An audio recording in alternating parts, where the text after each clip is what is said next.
a country or a group of countries can choose two, never three.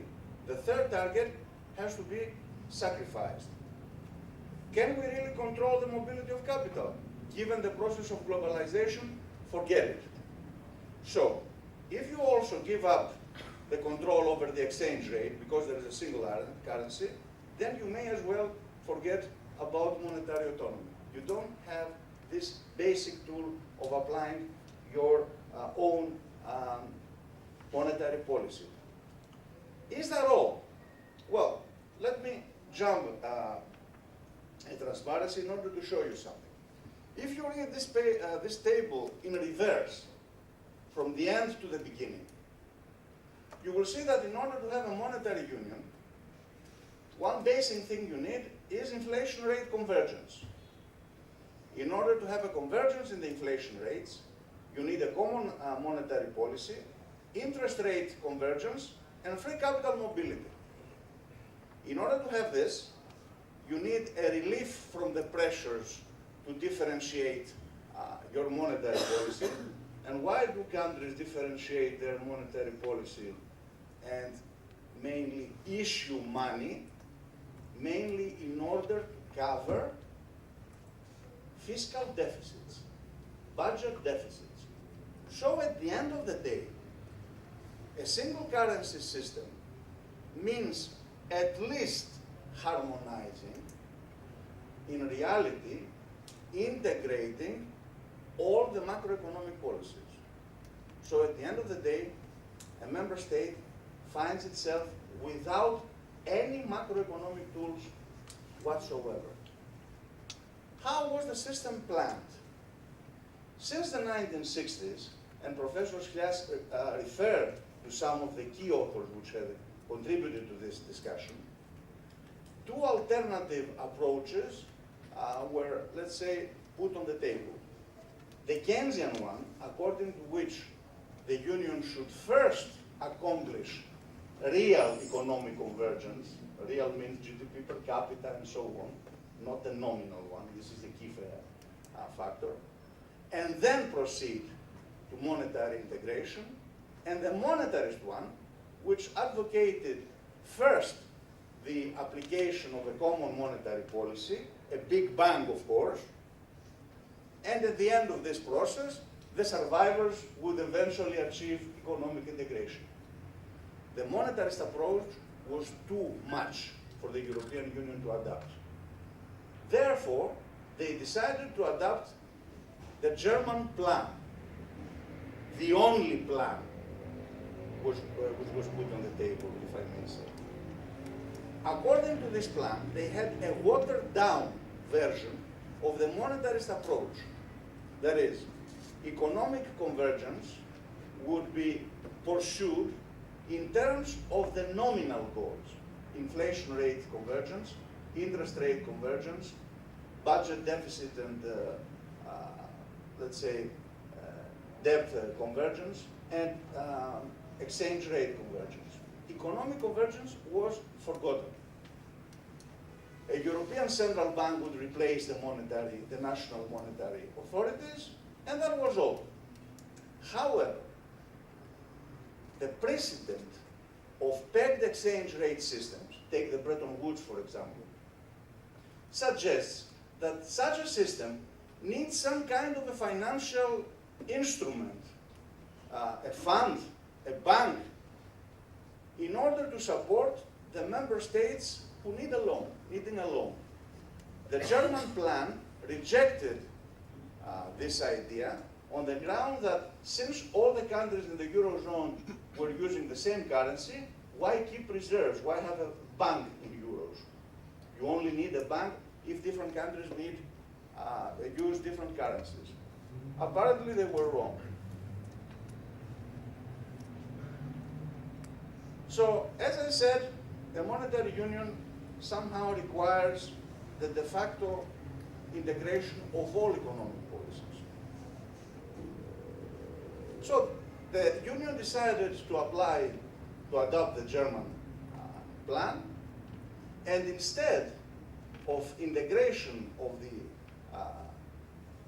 fiscal policies, to adopt the loose, if I may say, arrangement of the Stability Pact, according to which the member states should discipline themselves and keep the budget deficit below 3% and the public debt below 60% of their GDP.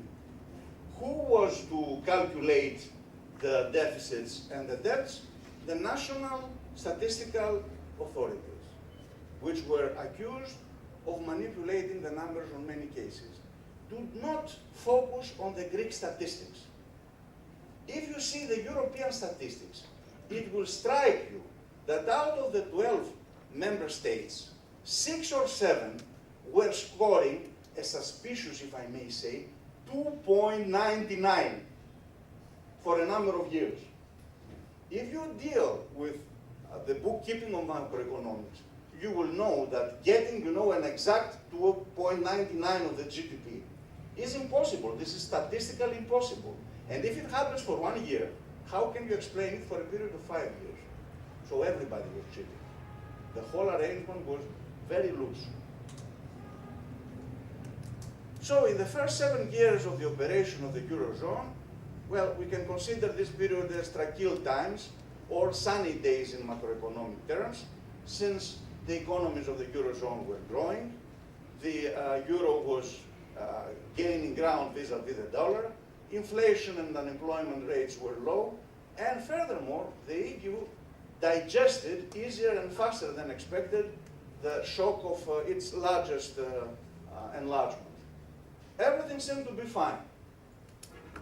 The first clouds became obvious after 2007 with the rise of the price of petrol. Some people spoke of a crisis similar to the one in the 70s with the oil shock.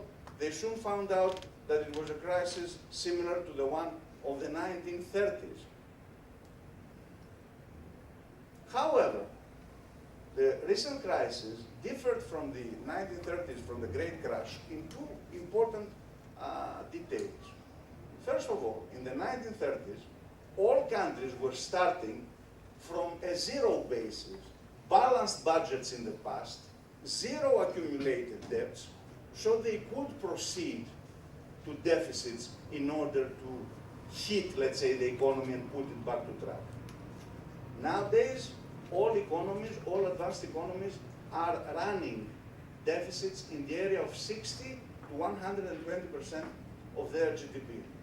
And the second key difference is that back in the 1930s, the banking system was much simpler and easily controllable. Especially this second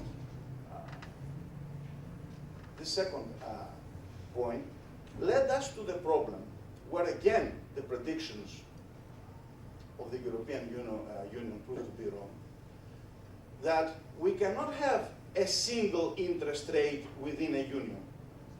In a union, monetary union with free capital mobility, eventually the interest rate in all the member states will be the same. Yes, but this is the case only if risk premia in all the countries are considered to be the same. If investors believe that one country is riskier than the other, then the interest rates may actually diverge. This is the problem of the spreads, which 10 years ago they were in the area of 0.5%, and now they have reached 10 percentage points in some cases. So the EU countries experiencing fiscal problems found themselves in the eye of the storm. As a sailor, I can tell you that this is a euphemism. In the eye of the storm, it's always calm. The problems are around. So, Greece, being the extreme case, had to sign 2 painful moratoria in order to avoid default.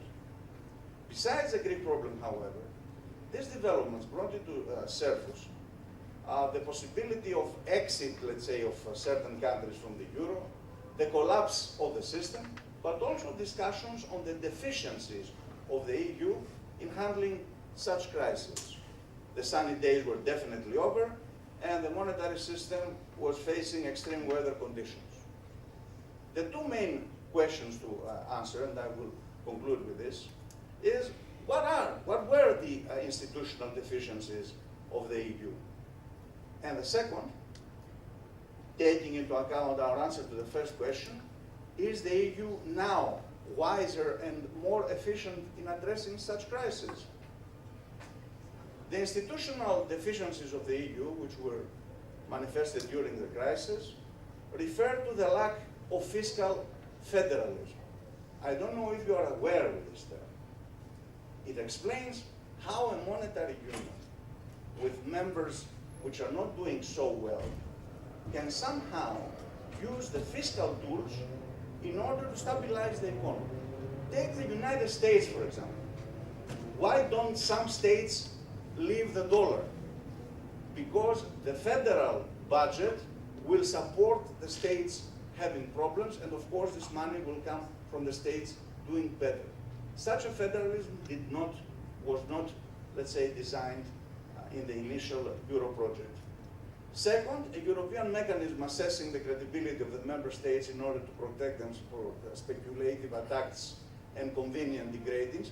Mind you that there are 4 main assessing agencies, and they are all American. Third, a financial support instrument for the member states facing difficulties. The hypothesis that we don't need such a system because we have a single currency proved to be miserably wrong. Regarding the second question, what have we done in the process? Regarding the financial instrument and the rating, some progress has been achieved, although one cannot help, let's say, not wondering if the modern Greek tragedy was really necessary for the European Union to realize this. Neither can we accept that the EU should place itself in the shadow of the IMF, claiming lack of know-how. This was the term used at the time. Finally, regarding fiscal federalism, which is the flagship of economic convergence, no progress has been made until this point. I heard today driving here that speaking of the political union, they think that the first person to become the head of the European Union should be Mrs. Merkel.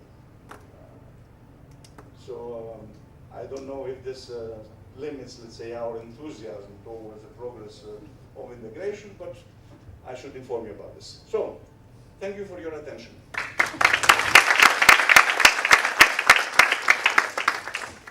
So, the answer is, euro is a currency for the sunny days?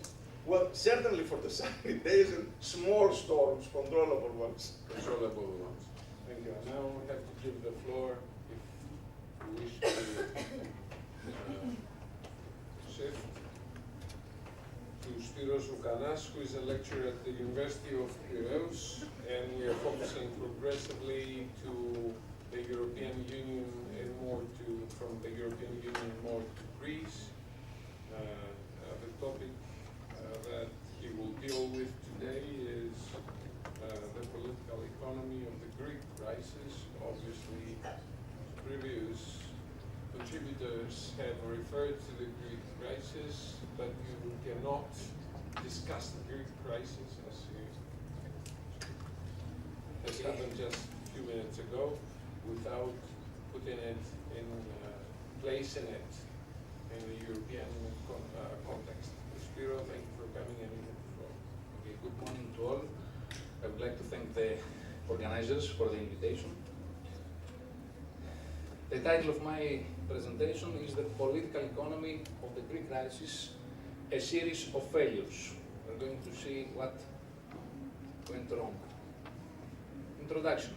The aim of this article is to present the causes of the Greek economic crisis.